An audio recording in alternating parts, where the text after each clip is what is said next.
Study IQ IAS, आपका selection हमारा mission. नमस्कार दोस्तों, मैं हूं अमरेंद्र पांडे। आप देख रहे हैं स्टडी IQ IAS हिंदी। इसके अंतर्गत हम लोग सामान्य अध्ययन और PSIR ऑप्शनल की कक्षाओं के बारे में देखते हैं। आप जब भी चैनल पे आते हैं तो मेरे साथ आप PSIR ऑप्शनल की वीडियोस देखते हैं, जहां पर मैं आपको बताता हूं कि किस तरीके से PSIR ऑप्शनल को आसानी से तैयार किया जा सकता है, उसका सिलेबस क्या है, उसको तैयार करने के तरीके क्या हैं, और जो उसके संबंध में भ्रांतियां हैं PSIR के संबंध में, उस पर मैं हमेशा चर्चा करता हूं। साथ ही साथ सामान्य अध्ययन के बैच के बारे में जानकारी आपको मिलती है और सामान्य अध्ययन से रिलेटेड भी कक्षाएं, विशेषकर पॉलिटी में, एथिक्स में, गवर्नेंस में, IR में और उत्तर लेखन पे मैं आपके समक्ष जुड़ता हूं। तो आइए शुरू करते हैं आज की क्लास। आजकल आप देखेंगे सोशल मीडिया में बहुत सारे ऐसे लोग जो धार्मिक संगठन बना के धर्म को साध्य रूप में स्थापित करने का प्रयास करते हैं। लोगों को बताते हैं धर्म रहेगा, धर्म बचेगा तभी तुम बचोगे। ऐसे कैसे हो सकता है कि धर्म बचेगा तब तुम बचोगे? तुम धर्म के लिए थोड़ी पैदा हुए हो, धर्म तुम्हारे लिए है। और बहुत सारे धर्म पैदा होते रहते हैं। आप देखो, धर्मों के साथ में सेंस मिलता है कि यह धर्म इस ईस्वी से शुरू हुआ, यह धर्म इस शताब्दी से शुरू हुआ। इसका मतलब है कि धर्म आते हैं मनुष्यों के लिए, मनुष्य धर्म के लिए नहीं है, हम धर्म के लिए नहीं है।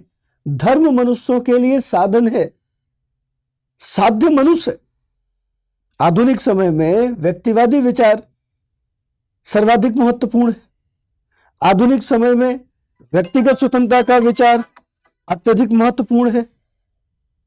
वर्तमान समय में अगर आप बात करेंगे तो स्वतंत्रता, समानता, न्याय, बंधुत्व, ये सारे के सारे विचार जो हैं वो व्यक्तिगत स्वतंत्रता और व्यक्तिगत कल्याण को संरक्षित करने से संबंधित है। ऐसे में अगर आप मनुष्य को साध्य नहीं मान के धर्म को साध्य मानने लगोगे तो मनुष्य का फिर क्या औचित्य है, फिर व्यक्ति का क्या औचित्य है? जबकि आज के समय में दुनिया की संपूर्ण, संसार की संपूर्ण व्यवस्थाओं का आधार, उनकी उपयोगिता का आधार मनुष्य है। मनुष्य के सापेक्ष ही सब कुछ उपयोगी है। अगर मनुष्य को आप हटा दो तो फिर किसी भी चीज की उपयोगिता क्या है? मनुष्य ही नहीं है। आप जो ये अट्टालिकाएं बना रहे हैं उनका क्या औचित्य है? देखिए, आपके लिए विशेष सूचना है कि अगर आप PSIR ऑप्शनल देख रहे हैं और आप उसमें ढूंढ रहे हैं कि आप हिंदी माध्यम में तैयारी कर लें और आपको नज़दीकी कोई बैच मिल जाए जिससे आप 27 के लिए या फिर 28 के लिए तैयार हो सकें, तो स्टडी IQ आपके लिए शुरू कर रहा है 10 फरवरी से नया बैच। और ये बैच आप भारतीय राज्य व्यवस्था के न्यायपालिका खंड से शुरू करेंगे। तो अगर आप तैयारी के लिए सोच रहे हैं तो इस बैच के साथ जुड़ सकते हैं। 10 फरवरी से ये बैच शुरू हो रहा है। इस बैच की जो कक्षाएं होती हैं वो दोपहर में 1 बजे से 4 बजे के बीच में होती हैं। और क्लासेस में जो पढ़ने का ढंग होता है उसमें आप पढ़ते हैं, समझते हैं, साथ ही साथ नोट्स मेकिंग का भी काम चलता है, जिससे कि आपका अपना नोट्स बन सके, जिसके आधार पर आप अपनी अभिव्यक्ति को बेहतर कर सकें, उत्तर लेखन सीख सकें। इसके लिए डेमो क्लासेस भी पड़ी रहती हैं। आप स्टडी IQ के ऐप पे जाएंगे, वेबसाइट पे जाएंगे तो वहाँ से जाके देख सकते हैं। अगर आप इस बैच को परचेज करते हैं तो इसके लिए ढंग ये है कि स्टडी IQ का ऐप डाउनलोड कर लें या वेबसाइट पे जाएं और वहाँ पर आप जो भी कोर्स खरीद रहे हैं उस कोर्स के अंतर्गत मैनुअली आपको एक कोड अप्लाई करना है, जिस कोड को हम AP लाइव के नाम से जानते हैं। AP लाइव, जैसे इस कोड को आप डालेंगे तो न्यूनतम प्राइस पे आपका जो कोर्स है वो आप खरीद पाएंगे। 14,999 रुपये ये अभी इसकी फीस है। फरवरी से बैच स्टार्ट हो रहा है, तो मैं उम्मीद करूंगा, अपेक्षा करूंगा कि आप इस बैच के साथ जरूर जुड़ेंगे। ये जो बड़ी बड़ी लग्जरी गाड़ियां, कार बना रहे हैं, सड़कें बना रहे हैं, इंफ्रास्ट्रक्चर बना रहे हैं, इन सबका क्या औचित्य है? इन सबका औचित्य मनुष्य के सापेक्ष है। आप जिस विकास की बात कर रहे हैं, जिस विकास को लाने की बात कर रहे हैं, जिस ग्रोथ की बात कर रहे हैं, जिस समृद्धि की बात कर रहे हैं, वो सब किसके सापेक्ष है? जिन विचारधाराओं की बात कर रहे हैं, वो चाहे समाजवाद हो, चाहे साम्यवाद हो, चाहे पूंजीवाद हो, चाहे उदारवाद हो, चाहे व्यक्तिवाद हो, चाहे उपयोगितावाद हो, या आदर्शवाद हो, इन सब विचारधाराओं का भी महत्व किसके सापेक्ष है? मनुष्य के सापेक्ष है। इसलिए मनुष्य साध्य है, बाकी चीजें साधन है। धर्म भी मनुष्य के लिए है, न कि मनुष्य धर्म के लिए। धर्म मनुष्य के कल्याण के लिए साधन है, और ऐसा धर्म जो मनुष्य के कल्याण में सहयोग न करता हो, उपयोगितावाद कहता है कि ऐसे धर्म की जरूरत नहीं है। ऐसी नैतिकता जो लोगों के कल्याण को न बढ़ाती हो, उपयोगितावाद कहता है कि ऐसे नैतिकता की जरूरत नहीं। जरूरत किसकी है? इंपॉर्टेंट क्या है? जो लोक कल्याण को ज्यादा से ज्यादा बढ़ाए, जो व्यक्ति के विकास को ज्यादा से ज्यादा बढ़ाए, व्यक्ति के विकास में सहयोग करे। तो धर्म तब ठीक है जब वो लोक कल्याण को आगे बढ़ाए, जब उसमें स्वतंत्रता हो, समानता हो, बंधुत्व सिखाता हो। ऐसा धर्म जो विभेद सिखाता हो, ऐसा धर्म जो अशांति लाता हो, ऐसा धर्म जो सहयोग की जगह संघर्ष सिखाता हो, ऐसा धर्म जो ईमानदारी की जगह बेईमानी सिखाता हो, ऐसे धर्म की जरूरत है? अंबेडकर कहते हैं नहीं है। तो अंबेडकर ये बताना चाहते हैं कि धर्म की जो गलत व्याख्याएं हो रही हैं, इसी कारण धर्म सांप्रदायिक सौहार्द को समाप्त कर रहे हैं, इसी कारण धार्मिक दंगे होते हैं, इसी कारण लोगों की जो ज्ञान चक्षु है, लोगों का जो ज्ञान की तरफ प्रसार है वो बंद हो जाता है। लोग अंध में चले जाते हैं, लोग अंधकार में चले जाते हैं, लोगों की दृष्टि अंध हो जाती है, और फिर उसी धर्म के साथ भक्ति जोड़ जाती है, जिसको अंधविश्वास या अंधभक्ति के रूप में आप देखते हैं। तो धर्म लोगों को राह दिखाने वाला होना चाहिए, लोगों को प्रकाश दिखाने वाला होना चाहिए, शांति सौहार्द स्थापित करने वाला होना चाहिए, व्यक्ति के आंतरिक बाह्य दोनों ही विकास से संबंधित होना चाहिए। एक आदर्श व्यवस्था स्थापित करने का उद्देश्य धर्म का है। इसलिए धर्म साधन है, साध्य क्या है? वो आदर्श स्थिति जो व्यक्ति चाहता है। तो धर्म मनुष्य के लिए है, न कि मनुष्य धर्म के लिए। यह अंबेडकर का विचार है। कहते हैं कि जीवन लंबा होने के बजाय महान होना चाहिए। जीवन लंबा होने के बजाय महान होना चाहिए, महान होना चाहिए, महान होना चाहिए, महान होना चाहिए, है ना। आज भी इतिहासों में वो लोग दर्ज नहीं हैं, आज भी लोग उन्हें याद नहीं करते या उन्हें वैचारिक रूप में जिंदा नहीं रखे हुए हैं, जिन लोगों ने बड़ा लंबा जीवन जिया है, 100 साल जिया, 150 साल जिया, 120 साल जिया। हम याद उनको रखते हैं जिन्होंने थोड़ा ही जिया लेकिन बहुत कुछ कर गए। आप जितने भी हमारे महापुरुष हैं, आप उनके नाम देखिए, जितने भी हमारे बड़े संत हैं उनके नाम देखिए। वो इसलिए हमें याद रहते हैं, उनको हम इसलिए जीवित रखे हुए हैं क्योंकि उन्होंने समाज के लिए, मानव जीवन के लिए कुछ उपयोगी कार्य किया।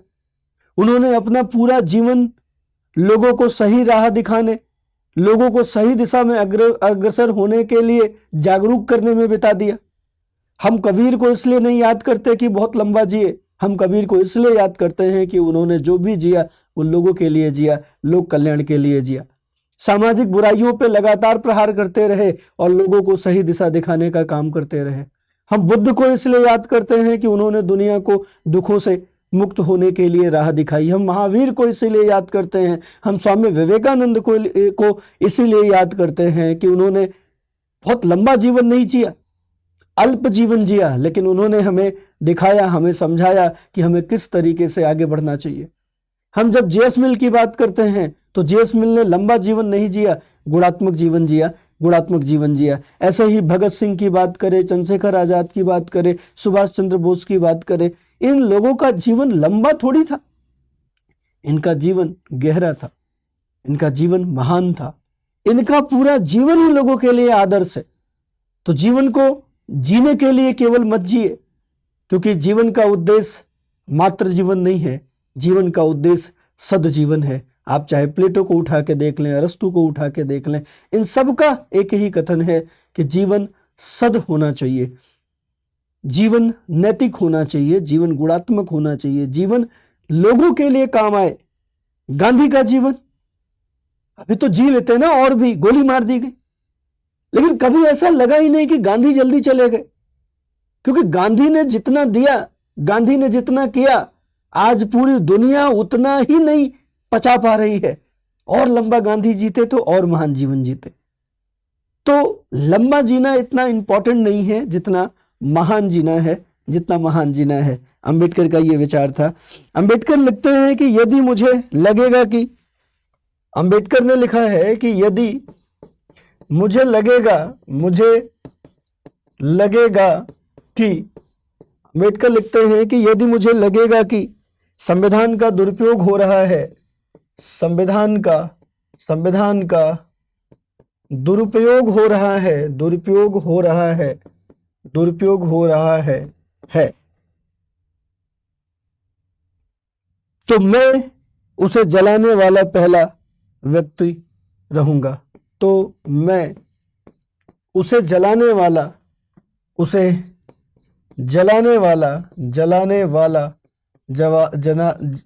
मैं उसे जलाने वाला पहला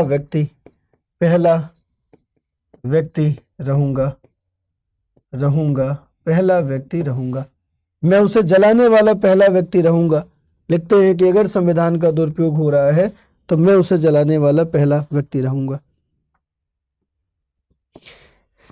इनका एक और कथन है कि वे इतिहास नहीं बना सकते